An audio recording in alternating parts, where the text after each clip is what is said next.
Top quality और consistent performance के लिए सिर्फ सिल्वर पंप नाम याद रखना।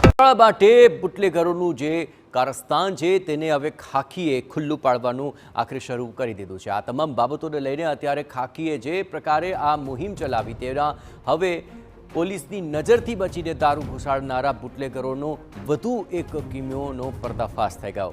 ઘટના નવસારીના નેશનલ હાઈવે 48ની છે। સૌપ્રથમ આપણે આ દ્રશ્યો બતાવી રહ્યા છીએ જ્યાં ખાખીની નજરથી બચવા બુટલેગરે પ્લાયવુડની આડમાં દારૂ ઘુસાડવાનો કારસો રચ્યો હતો। પ્લાયવુડની પ્લેટ વચ્ચે વિદેશી દારૂની બોટલો છુપાવવામાં આવી, પરંતુ કહેવાય છે ને કે પોલીસ ગુનેગારોથી એક ડગલું આગળ ચાલતી હોય છે। બાતમીના આધારે પોલીસે તપાસ કરી તો પ્લાયવુડની પ્લેટમાંથી રૂપિયા 4 લાખની કિંમતની દારૂની બોટલો મળી આવી। એલસીબીએ દારૂના જથ્થા સાથે બુટલેગરની ધરપકડ કરીને આ મામલે વધુ તપાસ હાથ ધરી છે। સાથે દારૂ ક્યાંથી લવાયો અને ક્યાં પહોંચાડવાનો હતો તે અંગે પણ પૂછપરછ હાથ ધરી છે। આ જુઓ, પ્લાયવુડની પ્લેટ વચ્ચાળે દારૂની બોટલો ગોઠવવામાં આવી છે। આ રીતે નજર ચૂકવીને દારૂની હેરાફેરી થતી હતી, પરંતુ બાતમીના આધારે પોલીસે આ આખોય જથ્થો ઝડપી લીધો છે।